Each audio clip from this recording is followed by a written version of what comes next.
과학이 발달하고 날씨를 측정한 이후 올 여름이 열대야가 가장 길은 여름이었고 또 폭염이 기승을 부린 그런 여름으로 기록된다고 합니다. 그런데 하나님께서는 계절의 순환을 주셔서 오늘의 24절기 가운데 추분입니다. 추분. 한문으로 이 추자가 가을 추자이고 이 분자는 나눌 분자입니다. 그러니까 오늘부터 가을이 시작된다는 뜻이 아니고 이미 가을이 시작됐다는 뜻입니다. 오늘로 기점을 하여서 대부분 낮 시간은 짧아지고 이제 밤 시간은 깊어지게 될 겁니다. 제가 예언자로서 한 가지 꼭 말씀드리지만 한 3개월 후에는 오늘을 그리워할 겁니다. 그래도 그때가 괜찮았다. 인생은 우리가 어떤 문제를 당하면 참 왜 나만 이런 불행을 당하는가, 어려움을 당하는가 라고 우리의 인생을 바라보는 시각이 좁아지게 되어 있습니다. 그래서 마음속에 일어나는 현상이 원망과 불평과 나아가서는 스스로를 제어할 수 없는 불안감 등등이 우리 마음속에서 일어나게 되는 것입니다. 그러나 세월이 지나고 보면 또 뒤돌아보면 그렇게 어렵고 힘들고 숨이 막힌 시절도 있었지만 하나님이 오늘을 있게 하시구나, 오늘까지 인도하셨구나. 우리가 뒤돌아보면 또 하나님이 내 삶 속에 개입하셨고 일하셨음을 찬양하고 노래하고 깨닫게 되는 경우들이 너무너무 많이 있습니다.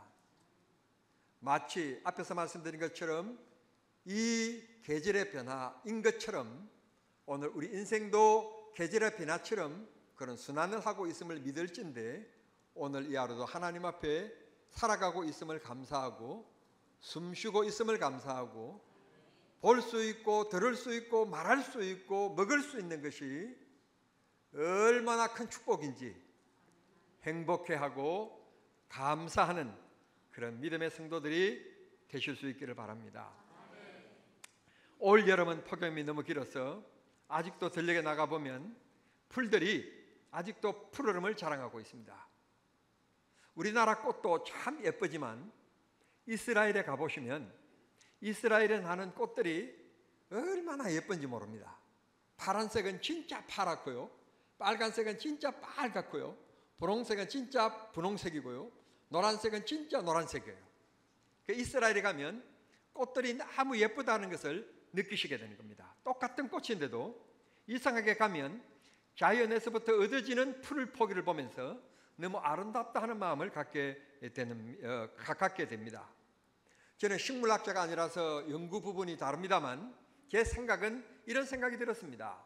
이스라엘은 봄부터 3, 4월부터 시작하여서 11월까지 비가 오지 않는 건기입니다. 건기. 그리고는 이제 우리나라는 겨울철인데 그 겨울철 한동안에 이스라엘은 우기입니다. 그래서 1년에 내릴 비가 그때에 내리는 겁니다. 그러면 방금 말씀드린 것처럼 우리가 봄으로부터 시작해서 초겨울에 이르기까지 그 나라에는 건기라는 말씀을 드렸습니다. 그 건기 동안에는 비가 오지를 않습니다. 식물들이 자랄 수가 없습니다. 이스라엘은 우리나라의 강원도 많은 나라인데요, 이런 나라를 가만 보면 절반 정도를 뚝 잘라서 보면 북쪽과 중부 지역은 요단강의 물, 갈릴리 바다의 물을 끌어다가 쓰면서 농사를 지을 수 있는 옥토인 반면에 이 절반 이하 예루살렘 밑으로 내려가면 이 사해 바다를 중심으로 해서 그 이집트에 이르기까지 그 산은 민둥산입니다. 나무 하나 발견할 수가 없고요, 가보면 건기 때는 풀 한 포기도 자라나지 않습니다. 그런데 방금 말씀드렸듯이 북부지방이나 중부지방, 즉 요단 강물의 혜택을 볼 수 있는 그 지역을 가보면 얼마나 꽃들과 들풀들이 얼마나 싱싱한지 모릅니다. 참 이상한 건 갈릴리 바다의 물을 받지도 못하는 곳에 있는 풀들도 아주 싱싱함을 자랑하고 있습니다.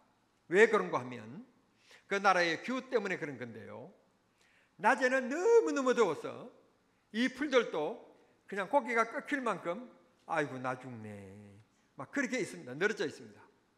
그러나 밤이 되어지면 이슬이 오는데 그냥 그 나라에서는 이슬이라고 표현하고 있지만 우리나라로 얘기한다면 가랑비 정도로 옷을 말린다고 빨아서 밖에다 두었다가는 도리어 더 젖어집니다. 마르지 않고 더 젖어질 정도로 이슬이 그렇게 흠뻑 내리는 나라 이스라엘입니다. 그래서 낮에는 식물들이 죽을 것 같지만 밤이 되어지면 이 이슬이 흠뻑 내리기 때문에 또 생기를 얻어서 파랗게 또 그렇게 힘있게 자라나게 되는 것입니다. 오늘 주님께서 이런 말씀하십니다. 오늘 현대인들의 특징은 스트레스를 받는다고 하는 점입니다. 제가요 목과 어깨가 뻐근해서 한의원을 우리 교회 옆에 있어서 갔더니 이분이 하는 얘기가 목사님 스트레스 그만 받으라고 그러더라고요. 이 의사분들의 말씀에 의할 것 같으면 이 스트레스는 만병의 원인이래요. 그러나 스트레스를 안 받을 수가 있나요? 스트레스를 안 받을 수 있는 사람은 한 분인 것 같아요. 치매 환자가 아닌 이상은 이 세상을 살아가면서 근심과 걱정이라고 하는 굴레를 벗어날 수가 없어요. 주부는 주부대로, 직장인은 직장인대로, 사업하시는 분들은 사업하시는 분대로, 나라를 경영하시는 분들은 국가의 또 지도자들은 지도자들 나름대로 다 걱정과 염려가 다 있기 마련인 것입니다. 그러나 우리의 삶에 있어서 주인이 하나님이시라고 하는 영적 부분에 있어서 신앙면에 있어서는 오늘 주님이 말씀하십니다. 들풀도 먹이고 입히시고 가꾸시는 주님이시고 하나님이신데 하물며 외아들을 주셔서 자녀 삼으신 너희들일 걸 보냐. 믿음이 적은 자들아 염려하지 말고 걱정하지 말라고 우리에게 말씀하신 것이 본문의 말씀인 것입니다. 이 말씀에 대하여서 다시 우리는 앞에 들은 말씀대로 주님, 인간이 보고 듣고 말하는 모든 게 문제인데 이 문제 속에서 우리가 어찌 근심 걱정하지 않을 수가 있겠습니까? 기독교인이라고 해서 근심 걱정이 없는 사람 없습니다.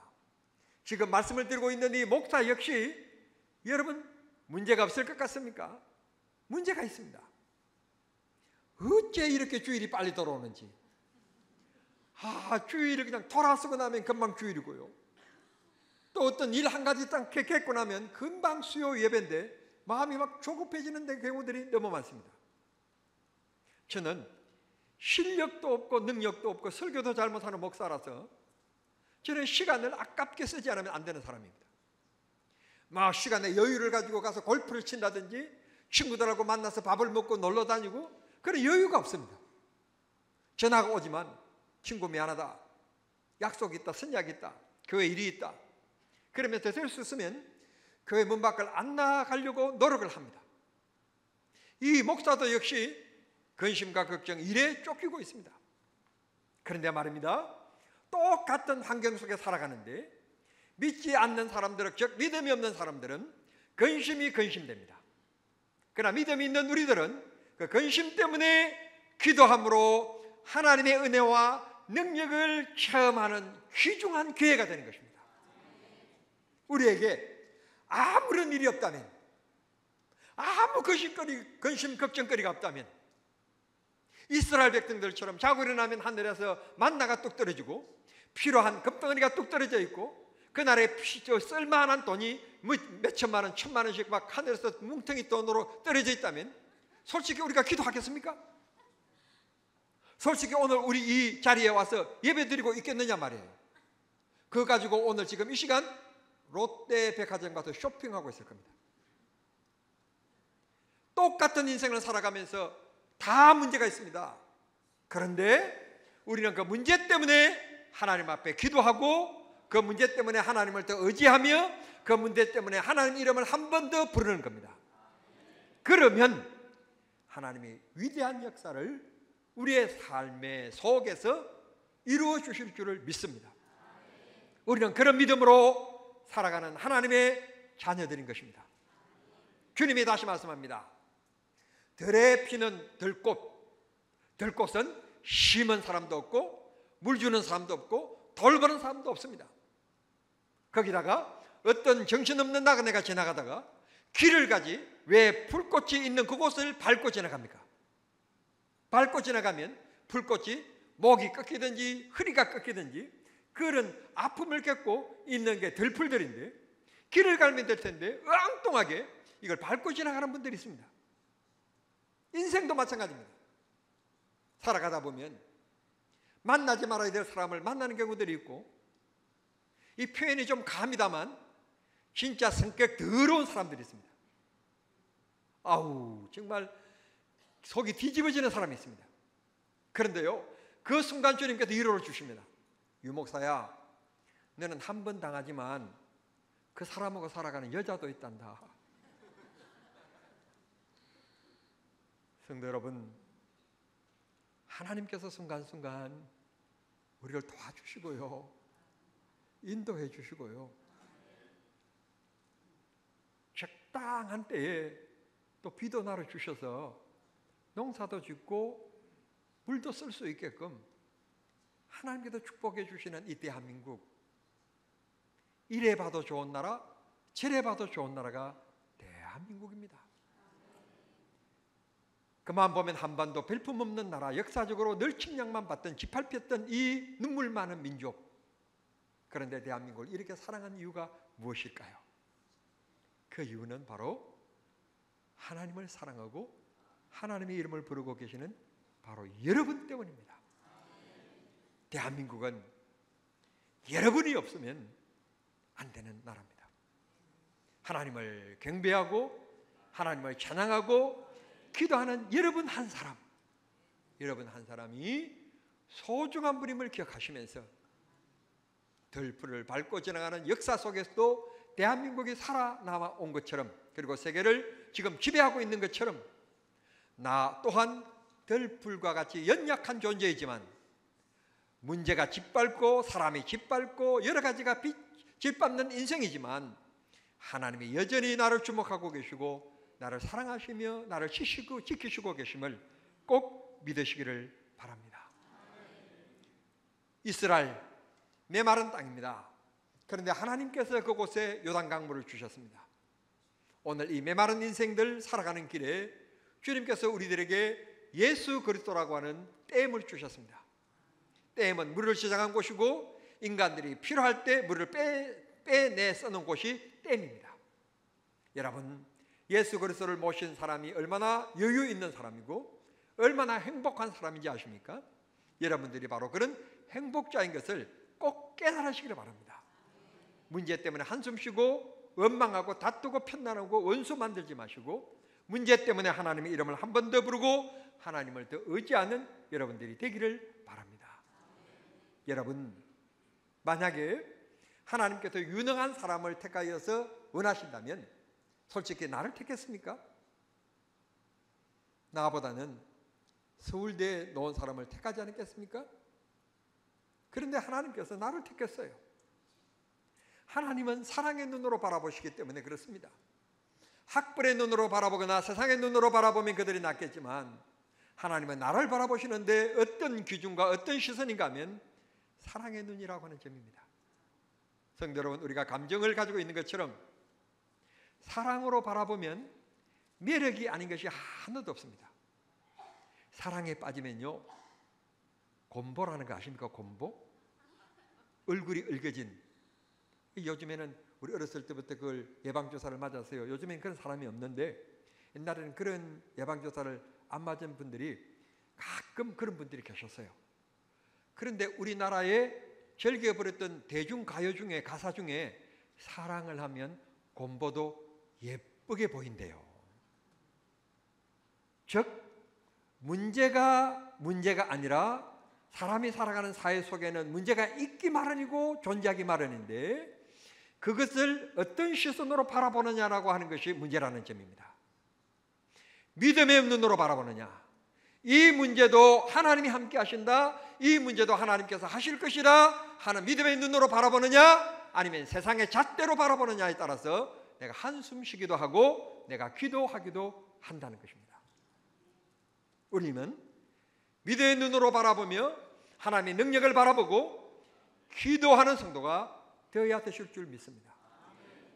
기도하면 우리가 구하는 것보다도 더 좋게, 더 아름답게 역사하시는 것이 하나님이십니다.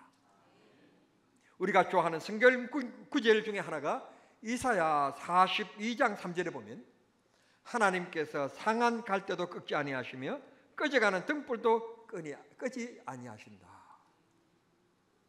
여러분, 세상에 잘 하지 않는 존재들에 대한 얘기를 하고 있습니다. 갈대가 옛날 집에 지붕을 이렇게 덮으려면 갈대가 싱싱해야 됩니다. 근데 이 갈대가 꺾어져서 상했다, 그 말은 썩었다, 그런 말입니다. 썩어진 갈대는 아무 쓸데가 없고요, 불 질리는 일밖에 없어요. 그곳에 희망이 있거나 사용할 가치가 있는 것이 아닙니다. 그런데 하나님은 그런 나 자신과 같은 나를 주님은 사랑의 눈으로 바라보기 때문에 그 모양도 하나님께서 불사르거나 버리지 아니하시고 폐기치 아니하시고 그 모양 그대로 하나님께서 힘 주시고 은혜 주시고 부족한 것을 메꿔 주셔서 다시 좋은 갈대보다도 더 아름답게 사용하신다는 것입니다. 믿으시기를 바랍니다. 하나님이 그렇게 역사하실 것입니다. 등잔에 대한 얘기도 합니다. 꺼져가는 등불, 두 가지 이유 때문입니다. 첫째는 등잔에 기름이 없기 때문에 꺼져가고 있습니다. 두 번째는 심지가 불에 타서 지금 점점 없어지고 불이 꺼져가고 있는 것입니다. 이유는 두 가지입니다. 심지가 타서 들어가고 있다는 것은 더 심각한 문제입니다. 이것은 회복 불능입니다. 아직도 등잔불에 조그마한 기름이라도 남아있어서 기름이 적어서 불이 활활 타오지 않고 점점 꺼져가고 있다는 것은 그래도 희망적인 겁니다. 기름만 채우면 되기 때문에 그렇습니다. 그런데 우리는 이 세상을 살아가면서 기름이라고 하는 지식을 채워봅니다. 그러면 지식인들이 다 행복할까요? 갈급해한 사람들이 돈으로 채워봅니다. 그럼 인생이 다 행복할까요?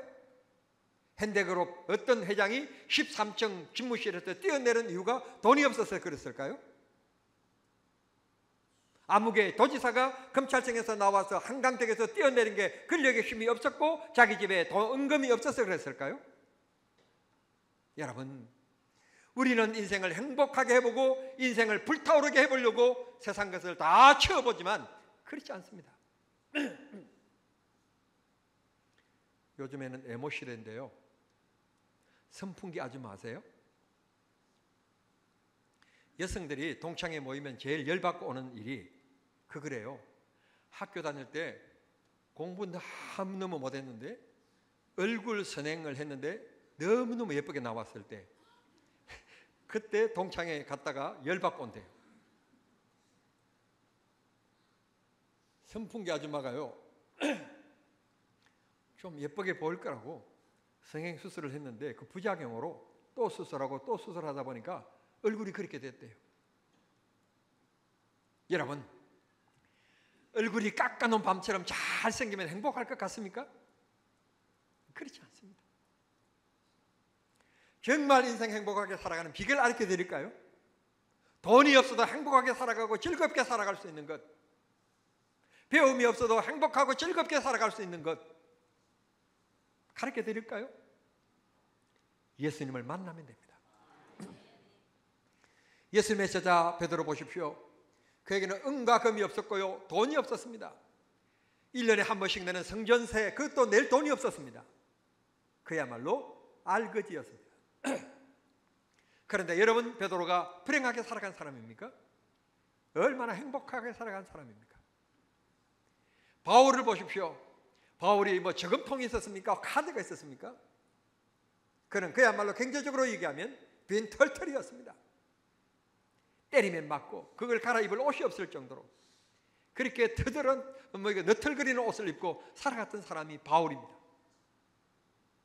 어느 누구가 바울을 불행하다고 얘기할 사람이 계십니까? 그렇지 않습니다.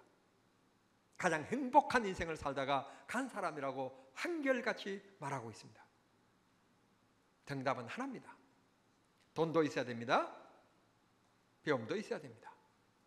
그러나 그런 것이 혹시 부족하더라도 그걸 부정하는 것 아닙니다. 무용론을 얘기하는 거 아닙니다. 열심히 일하십시오. 열심히 배우십시오. 그러나 예수를 만나지 않으면 여러분의 인생은 여전히 갈급한 인생이 됩니다. 꺼져가는 등불이 될 것입니다. 그러나 예수를 만나면 세상의 조건들이 부족하지만 우리는 행복할 수 있고 어깨가 떡 벌어지며 당당하게 살아갈 수 있는 믿음의 사람이 될 수 있습니다. 하나님이 일마다 때마다 우리를 도와주시기 때문에 그렇습니다. 사랑하는 성도 여러분, 나는 부족하다, 연약하다라고 생각하십니까? 그곳에 멈추시면 안 됩니다.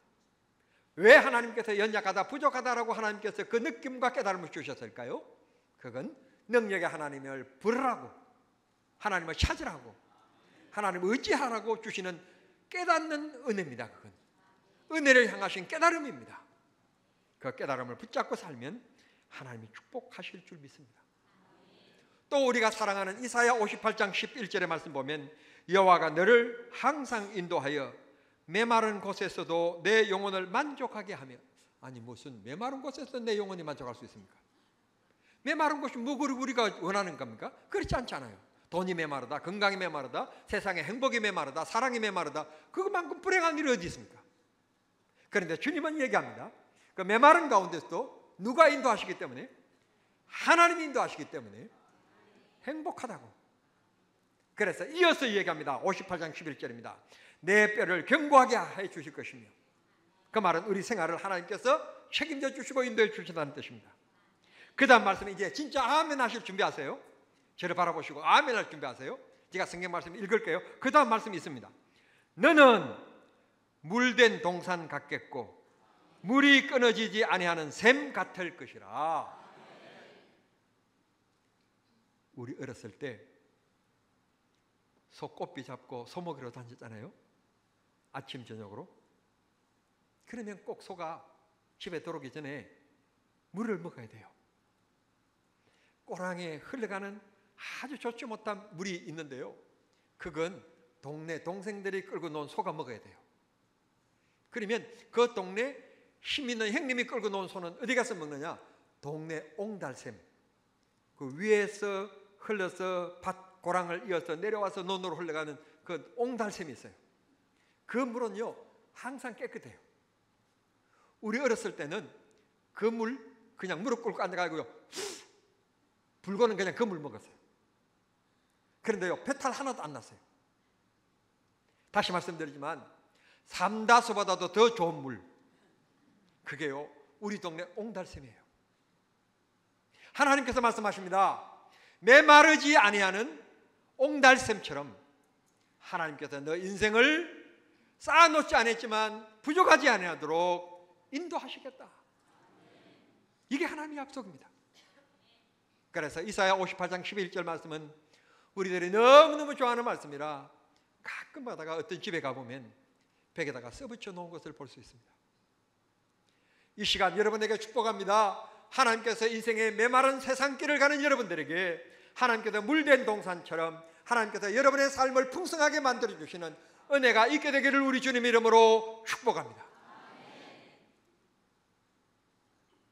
방금도 말씀드렸듯이 내가 부족하다, 연약하다 깨닫는 것은 하나님께서 영적으로 우리에게 역사하시려고 그런 깨달음을 주시는 겁니다. 그렇게 깨달음이 있을 때 기도의 문을 여십시오. 주님 앞에 나오십시오. 주님이 여러분의 손잡아 주실 것이며 위로해 주실 것이며 축복하실 줄 믿습니다. 시편 119편 50절에는 하나님의 말씀은 나의 고난 중에 위로가 되신다 그랬습니다. 지금 고난 중입니다. 고난은 해결된 거 아닙니다. 고난 중에 지금 힘겹게 살아가고 있는데 하나님의 말씀이 위로가 된답니다. 무슨 말씀입니까? 두려워하지 말아라. 내가 너와 함께 하겠다. 내 어려운 손으로 너를 붙들리라. 주의 말씀이 나의 위로가 된다고 시편 기자는 우리에게 고백합니다. 이게 믿음 아니겠습니까? 지금 해결된 것 아닙니다. 여전히 고난이 있습니다. 그럼에도 불구하고 내가 마음속에 주님의 역사를 믿고 편안함을 누릴 수 있는 것, 그게 믿음인 것입니다. 오늘 하나님의 말씀이 여러분의 삶에 큰 희망이 되고 위로가 될 수 있게 되기를 우리 주님 이름으로 축원합니다. 마지막으로 시편 29편 11절의 말씀 보면 여호와는 우리에게 이길 힘을 주시고 성도들에게 평강의 복을 주신다. 42km를 뛰는 마라톤 선수가 그 마라톤을 스포츠에서 인간 한계를 도전하는 경기라고 얘기하지 않습니까? 그걸 2시간 동안 뛴다는 게요, 쉬운 일이겠습니까? 42km를 이걸 2시간 동안에 뛴다는 것을 나누어 보니까 1m를 몇 초 뛰는가 하면 15초 정도 뛰어야 돼요. 여러분 힘껏 뛰어봐야 15초 뛸 것 같습니까? 못 뛰는 사람 수두룩해. 내 빼고 수두룩해요. 우리가 100m를 15초에 잘 못 뛰어요. 그런데 마라톤 선수가 42km를 그 속도로 뛴다는, 놀랄 얘기를 하는데 안 놀라시면 놀랍잖아요. 높잖아요. 그래서 그 마라톤을 인간 한계라고 해요. 한계. 그런데 주님께서 그런 인간의 한계에 부딪힌 우리들에게 시편 29편 11절에서 말씀하시기를 우리에게 이길 힘을 주신다. 주님이 힘을 주시겠다는 겁니다. 돈이 필요한 자에게 돈이 이길 힘입니다. 병 드신 분들에게는 건강한 게 이길 힘입니다. 행복에 메마른 사람들은 웃을 수 있는 게 이길 힘입니다. 하나님께서 여러분의 인생 가운데 이길 힘을 늘 공급해 주시는 기쁨이 있게 되기를 바랍니다. 그 다음에 하시는 말씀이 성도들에게는, 즉 하나님을 의지하는 사람들입니다. 하나님 이름을 부르는 사람들입니다. 그런 사람들에게는 하나님께서 평강의 복을 주신다. 그렇습니다. 내가 다른 사람보다도 좋은 옷을 못 입고 다른 사람의 팔찌에 걸려있는, 은금 팔찌에 다이아 박혀있는 팔찌는 내가 못 끼워도 나는 주님을 가지고 계시기 때문에 주님께서 복되다고 말씀합니다. 오늘 본문은 이렇게 얘기합니다. 들풀도 하나님께서 이렇게 돌보시거늘 너희들을 하나님께서 돌보시지 않겠느냐. 걱정, 염려하지 말고 구하라. 구하면 하나님께서 좋은 것을 주실 것이며 기도하라. 기도하면 응답하실 것이다 라고 말씀하셨으니, 성도 여러분, 인생길에 문제없는 사람 없습니다. 우리가 문제 만날 때는 하나님께서 좋은 것 주시기 위하여 기도하라고 하시는 사인이구나 기억하시고, 낙심하거나 한숨 쉬지 마시고 기도의 자리를 찾으십시오. 하나님께서 여러분의 기도를 들으시고 응답하시며 분명히 약속하신 대로 더 좋은 것을 주실 것입니다. 마태복음 5장 11절은 이렇게 얘기합니다. 앞에서 제가 얘기한 것처럼 아주 성격 더러운 저에게 남자가 있습니다. 그런데 그런 남자라도요, 자기 아들에게는 좋은 것을 준대요. 자기 아들에게는 못 먹을 것을 주지 않는데요, 좋은 것을 준대요. 그러면서 주님이 말씀합니다. 후반절에 하물며 하나님께서 너희들이 구하는 것을 좋은 것으로 주시지 않겠느냐 라고 도리어 우리에게 판문하시면서 고통과 근심과 걱정, 염려 속에 주저앉아 있는 우리들에게 촉구하시는 말씀으로 말씀을 끝맺고 있는 것을 볼 수 있습니다. 성도 여러분, 아무도 심지도 않고 아무도 가꾸지도 않는 들풀도 입히시고 가꾸시는 하나님께서 하나님의 독생자를 통해서 자녀 삼으신 우리들을 하나님이 귀하게 보시지 않겠습니까? 좋은 것을 주시지 않겠습니까? 믿음 가지고 이 세상 승리하는 우리 성도들이 다 되시기를 우리 주님 이름으로 축원합니다. 하나님 아버지 감사합니다. 오늘도 귀한 말씀을 통하여 새 힘 얻게 하신 것을 감사합니다. 염려, 걱정, 근심, 문제 생겼을 때 우리가 기도의 문을 열게 하시고 기도를 통하여 하나님의 은혜를 체험하며 살아가는 믿음의 사람들이 다 되게 해 주시옵소서. 예수님의 이름으로 기도하옵나이다. 아멘.